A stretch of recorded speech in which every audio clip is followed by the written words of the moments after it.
This is Donald Trump and Theresa May at their first press conference together, and we're just going to look at some key questions asked by the reporters. To him, how close are you to lifting some of the sanctions imposed on Russia over its Ukraine incursion? What would you expect in return? And Prime Minister May, do you foresee any changes in British attitudes towards sanctions on Russia? Well, I hear a call was set up, Steve, and we'll see what happens. As far as the sanctions, very early to be talking about that. But we look to have a great relationship with all countries, ideally. That won't necessarily happen.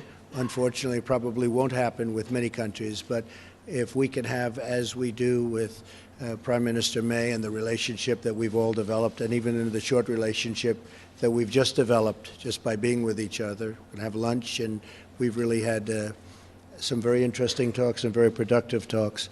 But if we can have a great relationship with Russia and with China and with all countries, I'm all for that. That would be a tremendous asset. No guarantees, but if we can, that would be a positive, not a negative. Now, he seemed to stiffen up on it when he went back to, he talked about May, and he was very fluent. And then when he went back to Russia, he got very stiff, but it didn't disagree with what he's saying. He's going on the if regime. Let's talk if. If it works out. If this. Okay. We have, as far as the UK is concerned, on sanctions for Russia in relation to their activities in the Ukraine, we have been very clear that we want to see the Minsk agreement fully implemented. We believe the sanctions should continue until we see that Minsk agreement fully implemented, and we've been continuing to argue that inside the European Union. And she is a little stiff on that as well. Not in a deceptive type way, but more of, this seems to be a bone of contention between the two of them, which I'm actually happy to see, because I really don't want to have a fight with Russia. I really think the whole Ukraine mess, we should have just never have been involved in the first place. And let's continue. Laura? Thank you very much, Prime Minister. Laura Kunsberg, BBC News. Prime Minister, you've talked about where you agree, but you have also said you would be frank where you disagree with the President. Can you tell us where in our talks you did disagree? And do you think that the President listened to what you had to say? And Mr. President, you've said... We'll see what she says. Mr. President, you've said before that torture works. You've praised Russia. You've said you want to ban some Muslims for coming... Now, he's gotten still on this as soon as she started bringing this up. ...from coming to America. You've suggested there should be punishment for abortion. For many people in Britain, those sound like alarming beliefs. What do you say to our viewers at home who are worried about some of your views and worried about you becoming the leader of the free world? And he does that throw the head back neck movement when he went this way whenever he's challenged. This was your choice of a question.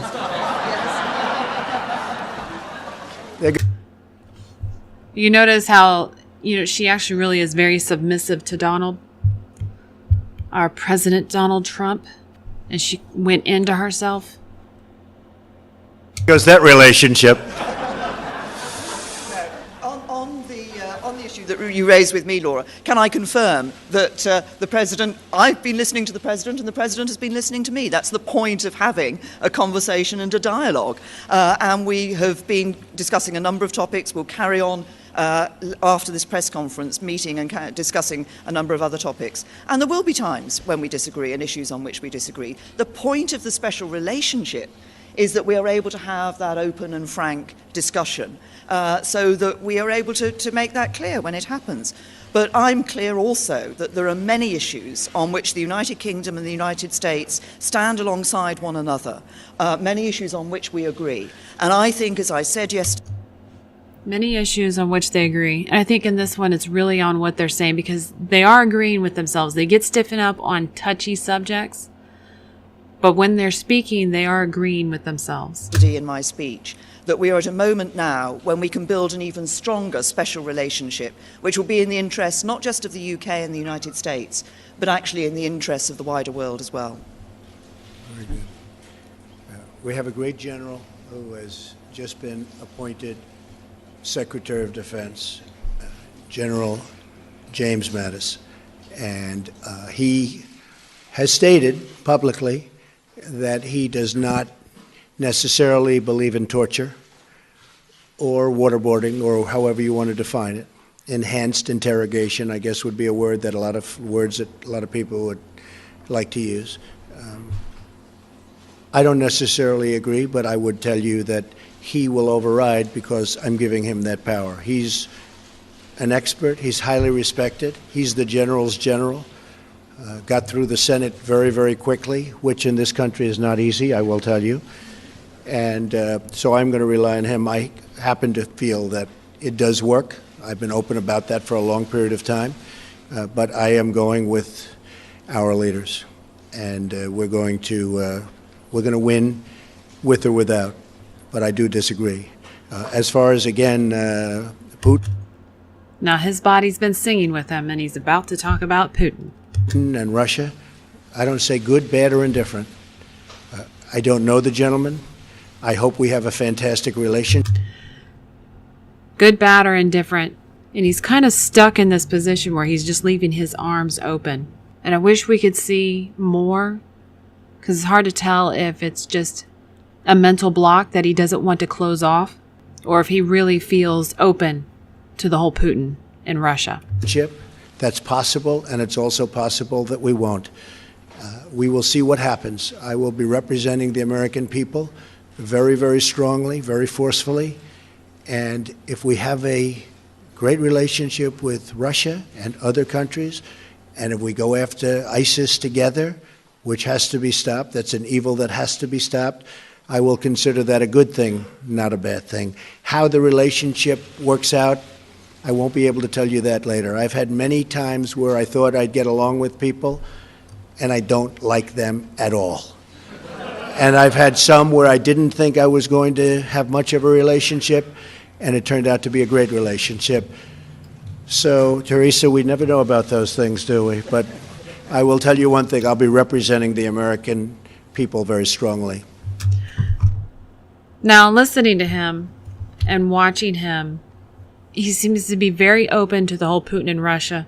And he got very, in his thought process while he was thinking, when he said defeat ISIS together, that is his goal. Representing the American public and defeating ISIS together. Hopefully that means, on top of it, all the malarkey gets left alone. Thank you. How about John Roberts, Fox?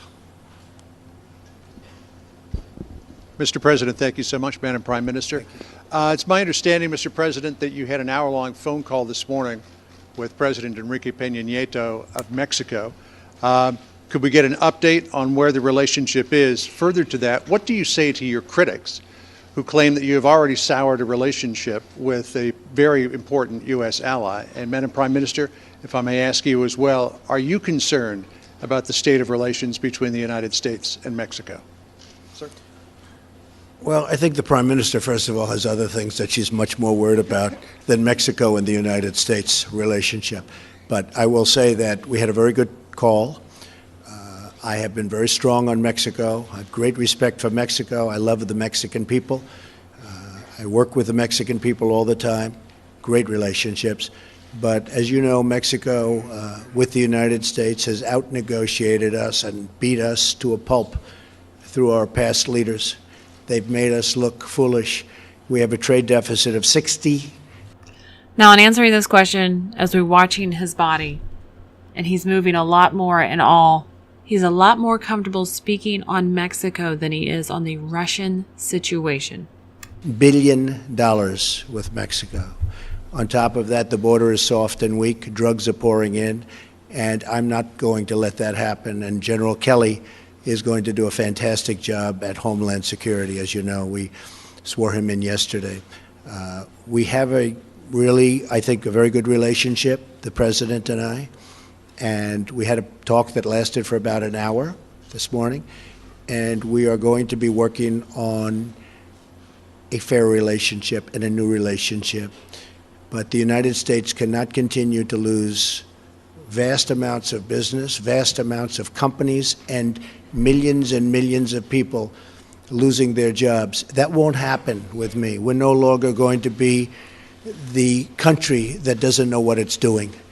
And so we are going to renegotiate our trade deals, and we're going to renegotiate other aspects of our relationship with Mexico. And in the end, I think it'll be good for both countries. But it was a very, very friendly call. I think you'll hear that from the president, and I think you'll hear that from the people of Mexico that really represent him and represent him very well.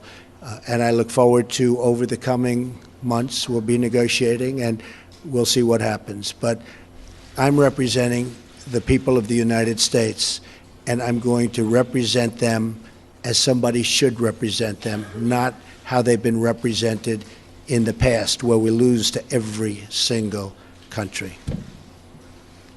As the President himself has said, the relationship of the United States with Mexico is a matter for the United States and Mexico. Tom. Mr. President, you said you'd help us with a Brexit trade deal. You said you'd help us with a Brexit trade deal. You said you'd stand by us with NATO. But how can the British Prime Minister believe you? Because you have been known in the past to change your position on things. And also, Mayor, it's a question to both of you. People are fascinated to know how you're going to get on with each other. You're so different. The hard-working daughter of a vicar, the brash TV extrovert. Have you found anything in common personally yet? Actually, I'm not as brash as you might think. And I can tell you that I think we're going to get along very well. You know, it's interesting. You know what? The way she does it is almost like a flirty little girl thing with Trump. That giggle, and she goes into herself. It's just an observation. Because I am a people person. I think you are also, Theresa. And I can often tell how I get along with somebody very early, and I believe we're going to have a fantastic relationship. Brexit, and I really don't change my position very much. If you go back and you look, my position on trade has been solid for many, many years, since I was a very young person, talking about how we were getting ripped off by the rest of the world. And I never knew I'd be in this position where we can actually do something about it.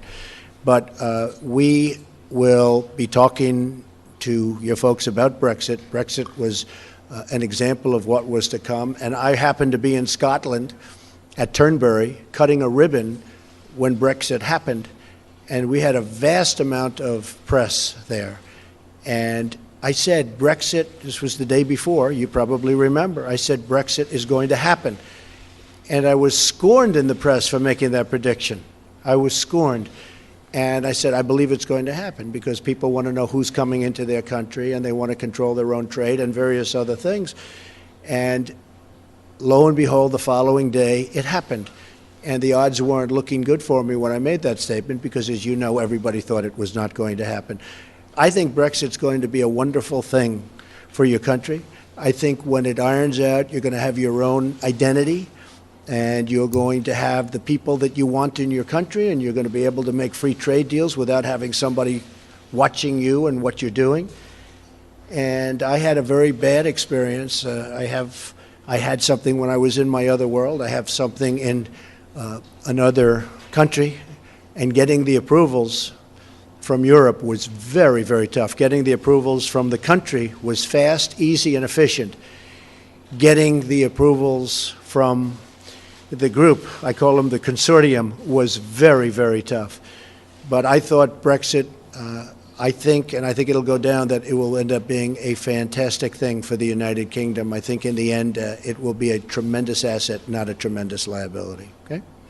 And just on the question you asked me, Tom, I mean, I think as the President himself has said, I think we have already struck up a good relationship.